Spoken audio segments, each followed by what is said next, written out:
America నిఘా వ్యవస్థకి పోటీగా నడిచినటువంటి కేజీబీ ఏజెంటు పుతిన్ సుదీర్ఘ కాలం పాటు విదేశాల్లో నిఘాకి చేశాడు మన అజిత్ దోవల్ లాగా.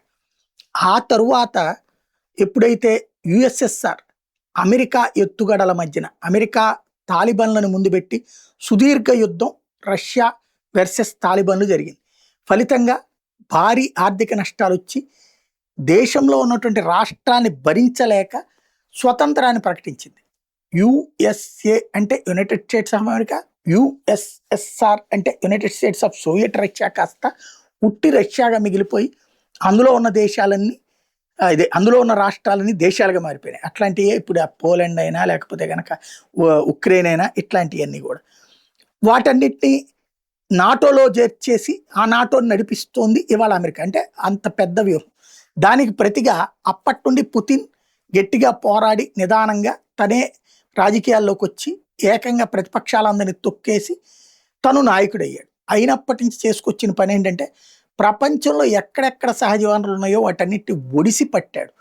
రష్యాలో ఉన్న సహజ వనరులు, అంటార్కిటికా ఖండంలో ఉన్న సహజ వనరులు, ఇవి రాబోయే 100-200 సంవత్సరాలకు సరిపడినటువంటి సంపద రష్యాకి సమకూర్చిపెట్టే లేదా అట్లాంటి ఒక రిజర్వ్గా నిధులుగా ఉన్నాయి.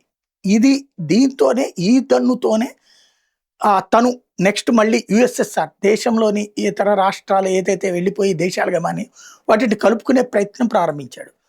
అందులో దాన్ని అడ్డుకోవడం కోసమే ఉక్రెయిన్ని ముందు పెట్టించి అమెరికా చివరికి అక్కడున్న పాలకులు ఒప్పుకోకపోతే పాలకుల్ని మార్చేసి ఒక జోకర్ గాడైనటువంటి జెల్నెస్కీ అనేటటువంటి కమెడియన్, స్టాండప్ కమెడియన్ని తీసుకొచ్చి దేశాధినేతం చేసి నిజంగానే వాళ్ళ దేశాన్ని ఇప్పుడు స్టాండప్ కామెడీ కిందకి మార్చుకొచ్చిన దరిద్రం చూస్తున్నాం అన్ని దేశాలు ఇచ్చిన ఆయుధాలతో. అయితే ఒక విషయం అర్థమైపోయింది, రష్యా వంగల పైగా ఉక్రెయిన్లోని కొంత పార్ట్ తను తీసుకుంది.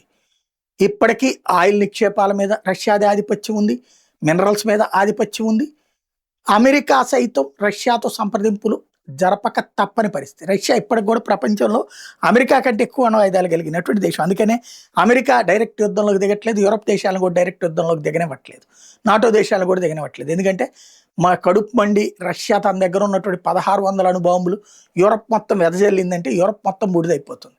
అందుకనినే ఇప్పుడు ప్రపంచం ప్రశాంతంగా ఉండాలంటే దేశాల మధ్య సమన్వయం ఉండాలి. రష్యాతో కూడా యూరప్ సంప్రదింపులు జరపాల్సిన సందర్భం వచ్చింది. ఎందుకంటే ఈ యుద్ధం దగ్గర నుంచి ఆయిల్ సమస్య, ఓ పక్కన ఇరాన్తో యుద్ధం, రష్యాతో యుద్ధంతో ఆయిల్ సంక్షోభం కారణంగా ఆర్థిక సంక్షోభాలు ప్రపంచంలోని అన్ని దేశాలు ఫేస్ చేస్తాయి. పెట్టుబడుల సంక్షోభం పెరిగిపోతుంది. కాబట్టి ఇటలీ ప్రధానమంత్రి జార్జియా మెలోని యూరప్ దేశాలందరికీ పిలుపునిస్తున్నారు, రష్యాతో చర్చలు జరపాల్సిన సమయం ఆసన్నమైంది, రష్యాతో మాట్లాడాల్సిన సమయం ఆసన్నమైంది అని.